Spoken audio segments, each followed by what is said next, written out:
Rescar, no. ¿Qué haces? No, eso era Rescar, no. Por medio del cual yo ejerzo como representante legal.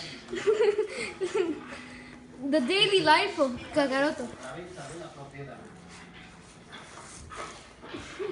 Y los recibos que el banco extendió a su nombre que comprueban que el señor Espera, Rescar, no hacer eso. depositó al contado por el valor de la compra.